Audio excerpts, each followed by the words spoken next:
Hi friends, ನಾನಿವತ್ತು ಉಮಾಶ್ರೀ ಅವ್ರ ಬಗ್ಗೆ ಮಾಹಿತಿ ತಿಳಿಸ್ಕೊಡ್ತಾ ಇದ್ದೀನಿ. ಹಾಗೆ ಉಮಾಶ್ರೀ ಅವರು ಹುಟ್ಟಿದ್ದು ಮೇ 10, 1957ರಲ್ಲಿ.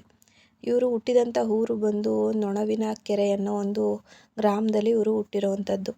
ಹಾಗೆ ಇವರಿಗೆ ಮಕ್ಕಳು ಗಾಯತ್ರಿ ಮತ್ತು ವಿಜಯ್ ಕುಮಾರ್ ಅಂತ ಇಬ್ಬರು ಮಕ್ಕಳು ಕೂಡ ಇದ್ದಾರೆ ನಮ್ಮ ಉಮಾಶ್ರೀ ಅಮ್ಮವ್ರಿಗೆ. ಹಾಗೆ ಅತ್ಯುತ್ತಮ ನಟಿಗಾಗಿ ರಾಷ್ಟ್ರೀಯ ಚಲನಚಿತ್ರ ಪ್ರಶಸ್ತಿ ತಗೊಂಡ ಮೊದಲ ನಟಿ ಇವರು ಅಂತಲೇ ಹೇಳ್ಬೋದು.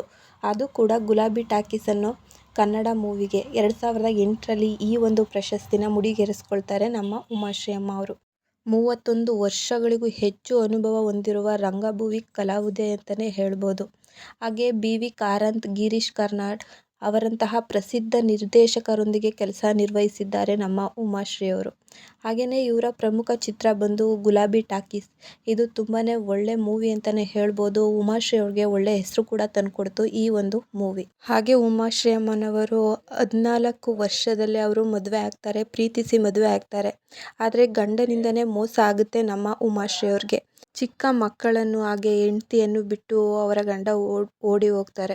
ಹಾಗೆಯೇ ಸಂಸಾರದ ಜವಾಬ್ದಾರಿಯನ್ನು ಹೊತ್ತುಕೊಂಡ ನಮ್ಮ ಉಮಾಶ್ರೀ ಅವರು ಫಸ್ಟು ಕಿರುತೆರೆಗೆ ಕಾಲಿಟ್ಟಿದ್ದು ಬಂದು ಗುಲಾಬಿ ಟಾಕೀಸ್ ಅನ್ನೋ ಮೂವಿಯ ಮೂಲಕ. ಈ ನಂತರ ಎಲ್ಲ ಮೂವಿಗಳಲ್ಲೂ ತುಂಬ ಒಳ್ಳೆಯ ಅಭಿನಯವನ್ನು ಮಾಡಿದ್ದಾರೆ ನಮ್ಮ ಉಮಾಶ್ರೀ ಅವರು. ಉಮಾಶ್ರೀ ಅವರು ಅಭಿನಯಿಸಿದ ಪ್ರಮುಖ ಮೂವಿಗಳಲ್ಲಿ ಪುಟ್ನಂಜ ಮೂವಿ ಕೂಡ ಒಂದು.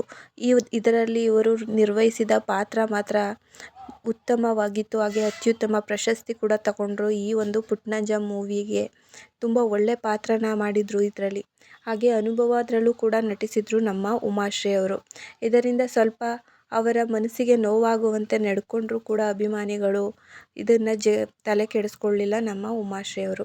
ಹಾಗೆ ಯಾರಿಗೆ ಸಾಲುತ್ತೆ ಸಂಬಳ ಅದರಲ್ಲಿ ಕರಿಬಸಪ್ಪ ಅವ್ರ ಜೊತೆಲಿ ಆ್ಯಕ್ಟ್ ಮಾಡಿದರು. ಇದು ಕೂಡ ಕಾಮಿಡಿ ಮೂವಿ ಆಗಿತ್ತು. ತುಂಬ ಚೆನ್ನಾಗಿ ಬಂತು ಅಂತಲೇ ಹೇಳ್ಬೋದು. ಹಾಗೆ ರಾಜಕೀಯಕ್ಕೂ ಕೂಡ ಎಂಟ್ರಿ ತಗೊಳ್ತಾರೆ ನಮ್ಮ ಉಮಾಶ್ರೀ ಅವರು.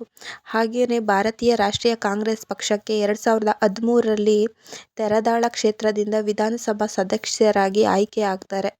ಹಾಗೆ ಮಹಿಳಾ ಮತ್ತು ಮಕ್ಕಳ ಅಭಿವೃದ್ಧಿ ಸಂಸದೆಯಾಗಿ ಮತ್ತು ಅಂಗವಿಕಲ ಮತ್ತು ಹಿರಿಯ ನಾಗರಿಕರ ಸಬಲೀಕರಣ ಸಚಿವರಾಗಿ ಕೂಡ ಸೇವೆ ಸಲ್ಲಿಸಿದ್ದಾರೆ ನಮ್ಮ ಉಮಾಶ್ರೀ ಅವರು. ಇವರೇನೆ ಇವರ ಮಗ ಸೊಸೆ. ಇವರ ಮಗನ ಹೆಸರು ವಿಜಯ್ ಕುಮಾರ್ ಅಂತ. ಇದಿಷ್ಟು ಉಮಾಶ್ರೀ ಅವರ ಬಗ್ಗೆ ಮಾಹಿತಿಯಾಗಿತ್ತು. ಈ ವಿಡಿಯೋ ಏನಾದರೂ ನಿಮಗೆ ಇಷ್ಟ ಆದರೆ ಸಬ್ಸ್ಕ್ರೈಬ್ ಆಗಿ, ಹಾಗೆ ಲೈಕ್ ಕೊಡೋದನ್ನ ಮರಿಬೇಡಿ. Thank you for the watching.